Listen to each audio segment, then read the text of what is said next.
Thank you. Thank you and good morning. So I want to share something with you today. Something that has made a huge difference in my life. Something that has made a huge difference in the lives of my clients and in their businesses. And something that has made a huge difference in the life of my daughter, who happens to be the co-author of my book. She is a teacher. She is, I think, one of the best teachers in the world. Of course, I'm a little prejudiced.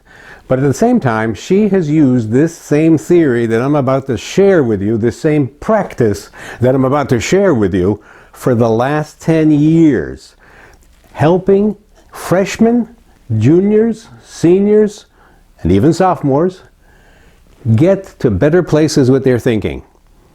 So what I'm going to do today is in 45 minutes give you the tool to change the way you think, the way you learn, the way you understand, and the way you communicate. And I'm going to do that in 45 minutes. How is that possible? Well, you need to understand a little bit about what I've been doing for the last 25 years. I admit that I am a consultant, a reformed consultant. But what I've done for the last 25 years is provide my clients with the opportunity to create moments of genius on demand and repeatedly. Moments of genius. Levels of thinking to which they would not be able to arise without this process that I'm about to share with you. And here's the way I've worked. I take a group of people, a team, who's been working on something for weeks, months, in some cases years, put them in a room, put them through this process, and at the end of the day, I guarantee 3 results. The first result is that they will have achieved a consensus. The second one is that they will have achieved a vision.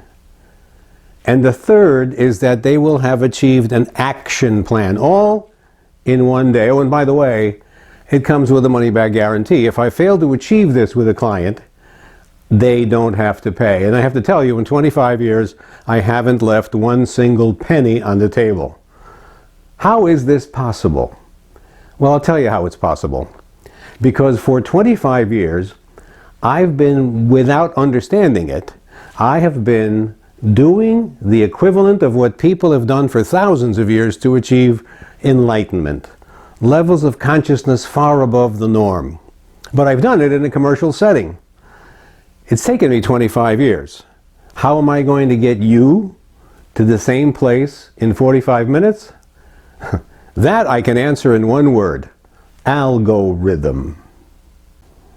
Now, I think it's fair to say that most people would believe that an algorithm is something that belongs to computers, something from the world of computers, but nothing could be further from the truth. Where do computers get these algorithms? They come from people. And what is an algorithm? An algorithm is a process, a set of steps you follow to get to a certain outcome. People invented algorithms. People invented programming for computers. Why?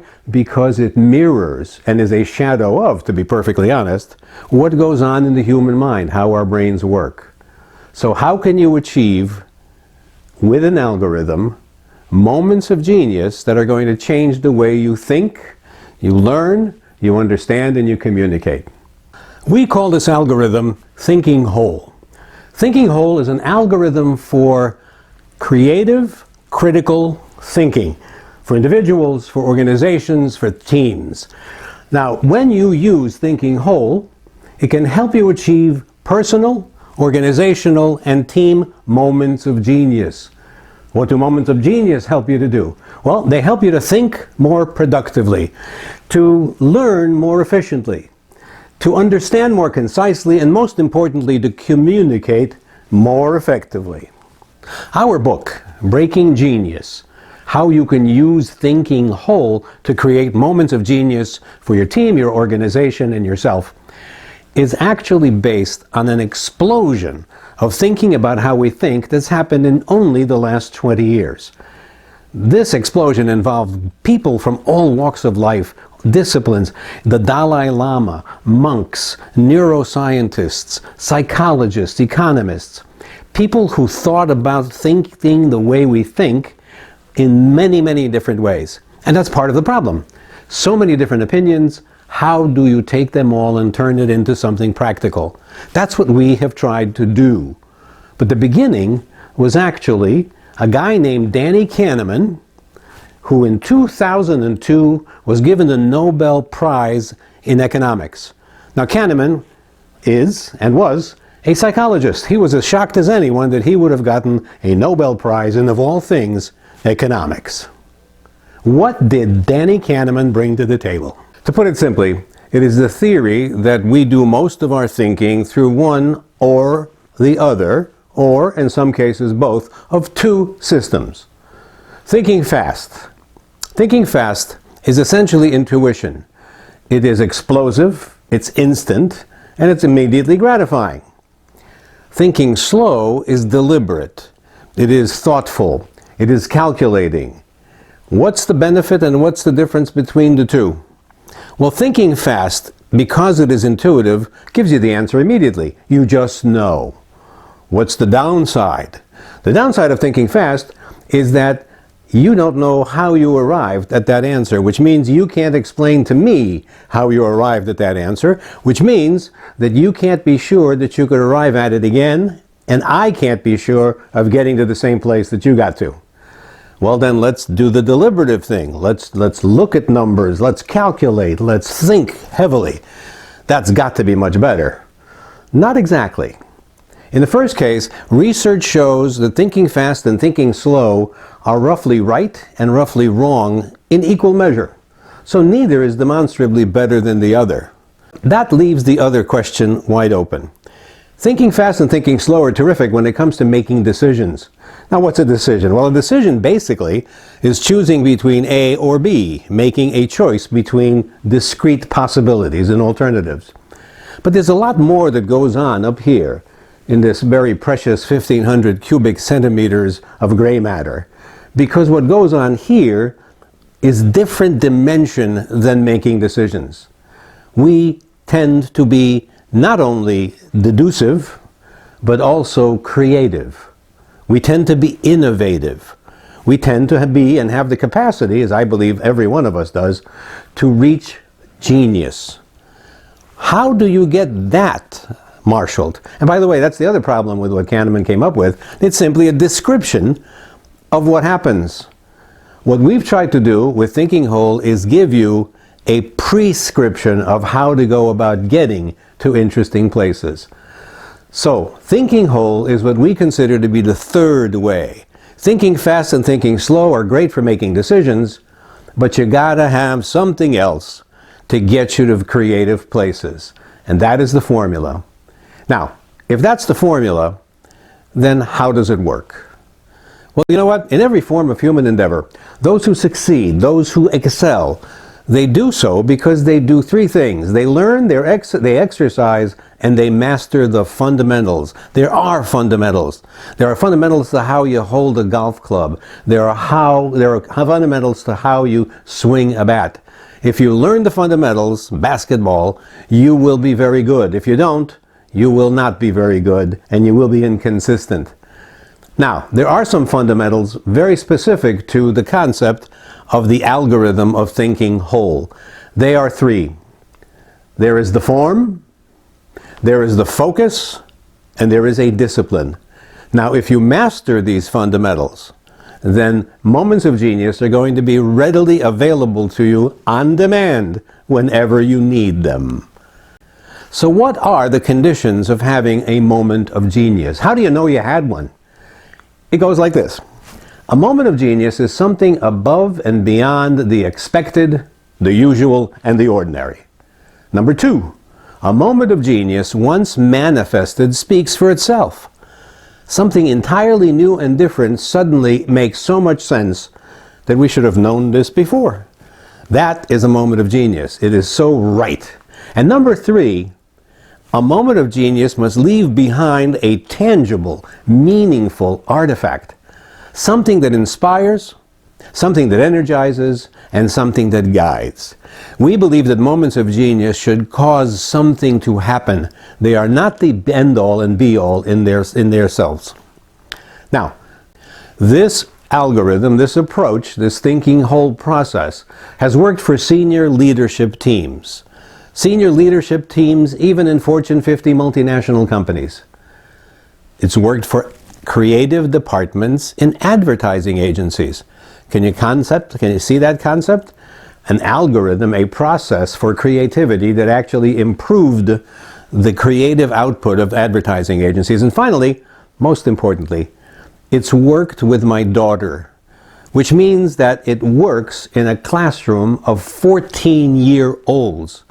It's going to be kind of a challenge. If they can master thinking whole and get to better places with their thinking, what do you expect? What can you hope to achieve? I'll give you an example of how it's worked for the kids and what it might do for you. This is the result of something that my daughter tried to teach to her class. It's a complicated concept. It's called the tragedy of the commons. It's about social working together society. Very complicated for 14-year-olds, and they weren't getting it. So she whipped out Thinking Whole, and in short order, not only did they come to understand, here's an example. One of them said, "Oh my God, wait, this is what we read about the other day. This actually makes sense." That happened in a very short order. But more importantly, because of the way that Thinking Whole works with teams, they actually taught one another. They got to their places collegially, collectively. What a wonderful place to be. So how does Thinking Whole works? The most important thing about Thinking Whole is that it is used to quiet the mind.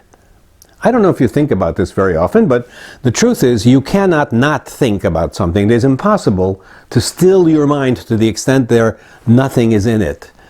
Your mind constantly tries to think about something. That's what it's for. Think about something all the time. Think about the many things that you think all about the time. Think about all the things you're concerned about all the time, and you suddenly realize that you can't really focus on any one thing. You can't really coalesce, and crystallize your thinking. So Thinking Whole basically requires, and as I said, three things: the form, the focus, and the discipline. What is the form? Well, the form basically is our answer to this. I may not know the answer to your question, I may not know the solution to your problem, but I can show you exactly what it looks like. Look at this form. This form actually serves to get people to think more expansively, to think in a way that creates new possibilities, a way that opens doors to moments of genius. This is the form as it actually functions. The form is made up of a top funnel and a bottom funnel. One closes down, the other opens up. And in the middle is something really significant. Here's the way it works. The form on the top requires 7 significant facts and 3 propositions to make sense of anything. I'm going to repeat that. You only need 7 significant facts to understand anything. And here's why. The truth is that anything after 7 is not something you're going to remember.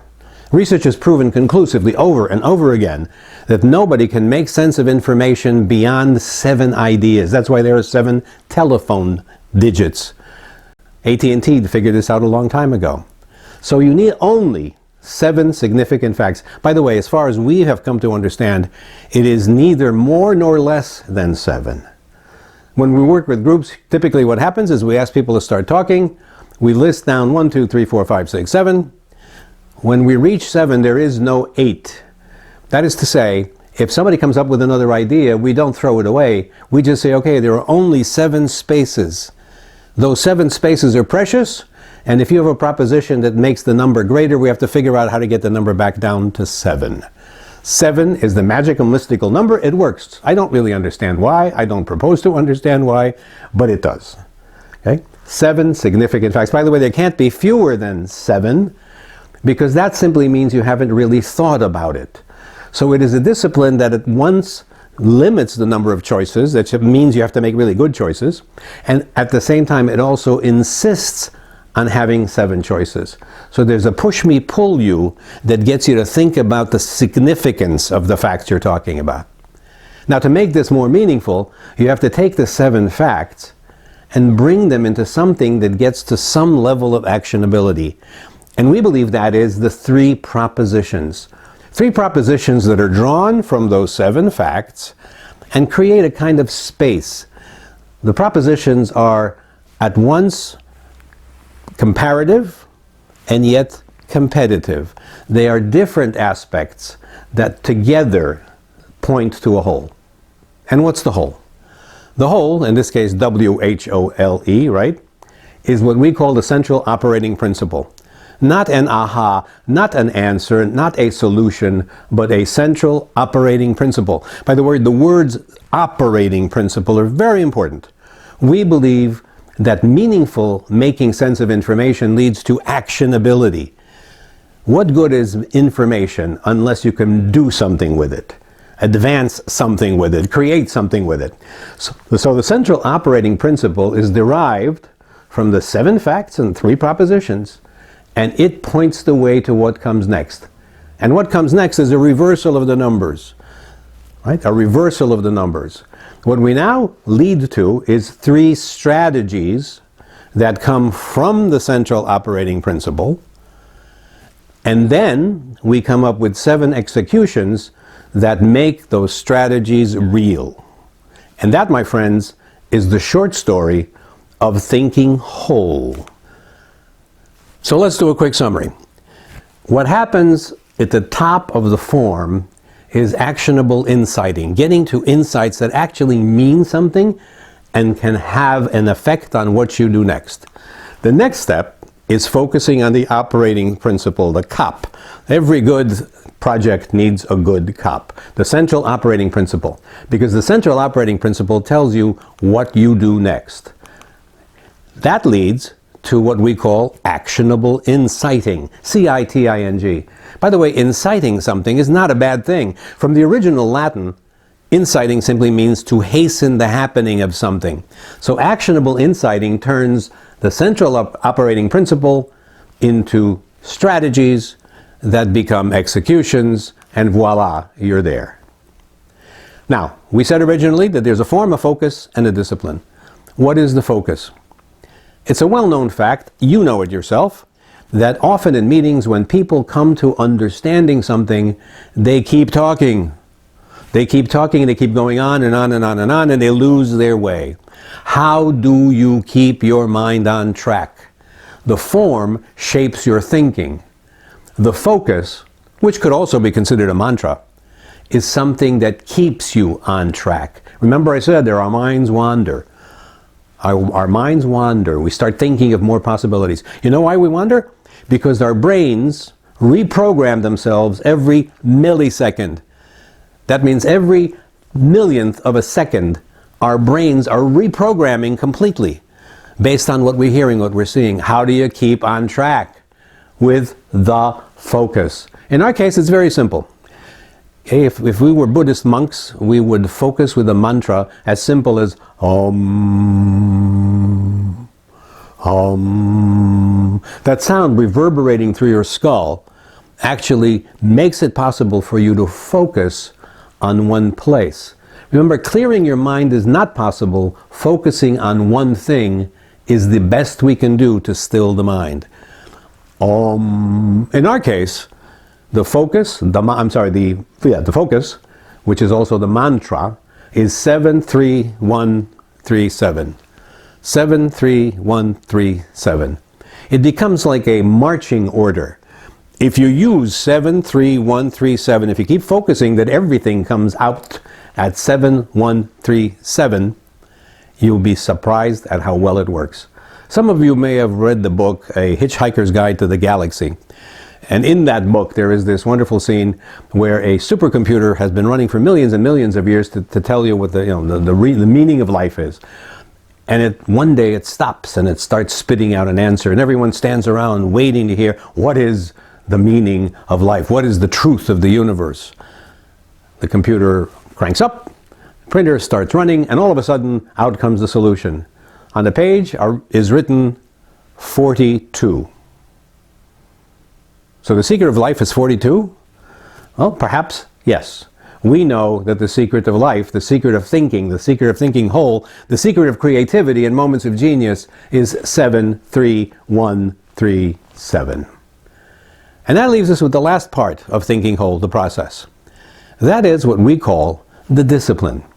Because like everything else in life, there is a discipline that you have to use. It is practice, and there's some little secret. As we said in golf, it might be something as simple as move your thumb over a little bit. Follow through. Disciplines that you have to just learn. And what is the discipline that is necessary for thinking whole? It's actually incredibly simple. In order to think whole, what you have to do is learn to think out loud. Think out loud. What does that mean? In most meetings, most people say things because they just want to say things. They don't really examine what they say. Socrates said, "The unexamined life is not worth living." When I'm running a session, I say the unexamined speech, unexamined ideas have no place on the board, which is limited to 7 spaces. So thinking out loud is really very simple. I said before, our brains reprogram constantly, immediately. If you actually listen to what you're saying as you say it, if you listen and hear each word and see how that word connects to the next one and allow your brain to make those connections, then what you're going to say at the end is different than what you would have said at the beginning, because it has been perfected by allowing your mind to make it perfect. So thinking whole is listening to what you're hearing, listening to what you're saying, hearing it, and allowing your mind to connect it to everything else. That's why you end up with great ideas at the end. So let's do the summary here. Thinking whole is an algorithm for creative, critical thinking. Using thinking whole can help you to achieve personal, team, corporate, and organizational moments of genius. And what do moments of genius do for you? They can help you to think more productively. They can help you to learn more efficiently. They can help you to understand more concisely and communicate more effectively. The end game of thinking whole is understanding things well enough to be brief. Now, what I'm going to do is I'm going to give you guys 10 minutes to go and exercise on your tables in the back of the room. There is an instruction sheet. I want you to do what it says in the instruction sheet. You have 10 minutes to do it, and in the remaining time, we're going to actually put it to work so you can see how thinking whole works. Okay? Thank you kindly. We'll see you in time.